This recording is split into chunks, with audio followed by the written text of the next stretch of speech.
कहानी है बताओ।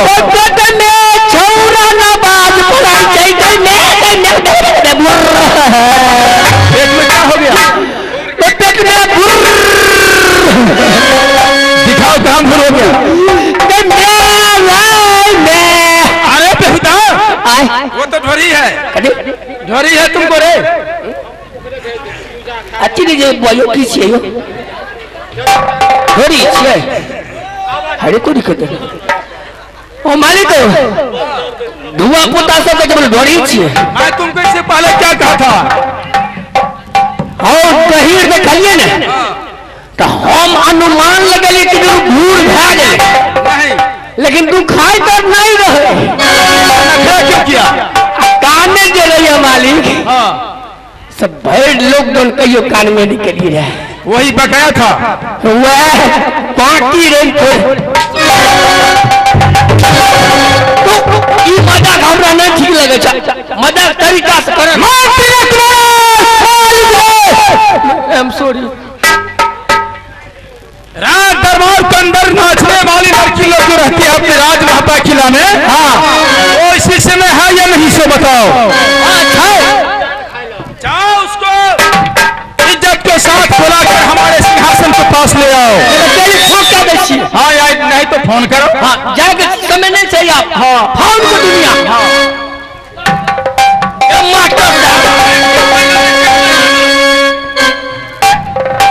99,900 नैहर 97,700 ससुराल 98,800 उठा के और 97,700 सुता के।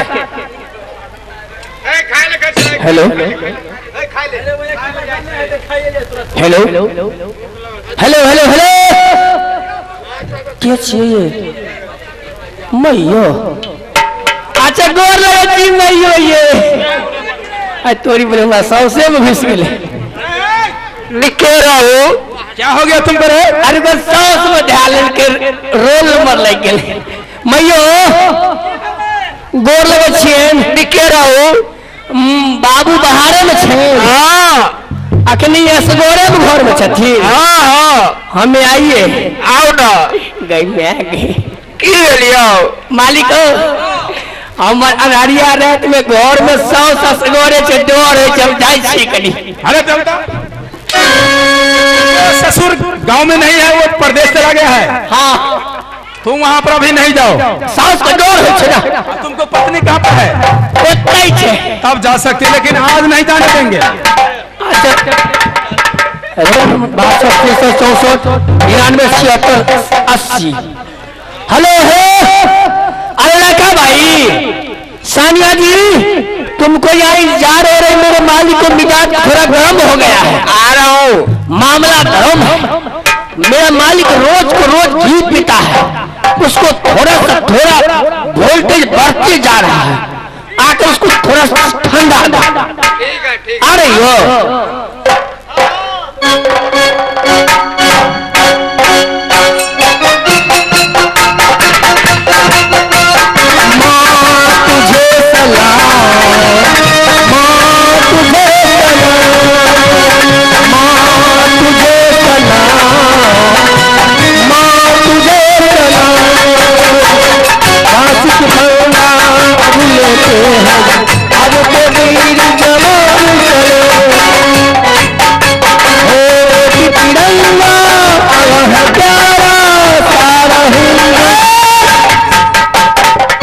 मंत्री में कुमार की बोलोगे वो लड़की लोग आई है या नहीं? लड़की मेरा छोड़ी। अरे उसी को लड़की कहते हैं। नहीं लड़की ने अनमेट के लिए लड़की भी हाल है कुमार से। आज ठीक है वही लड़की आई है। हाँ बुलाओ। ना छोड़ी का छोड़ी आकर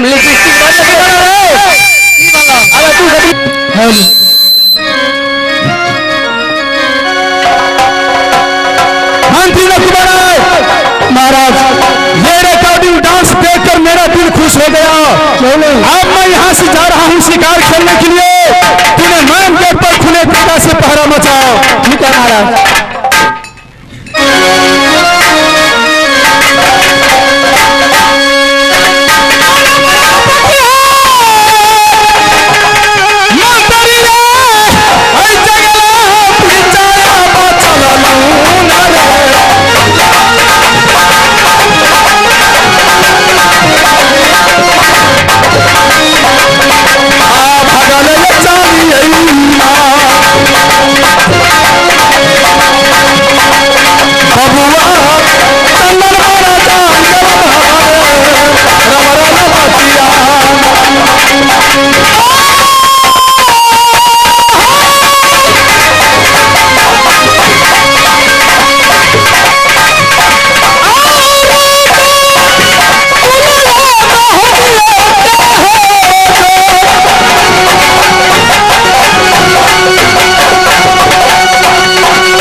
हेलो हेलो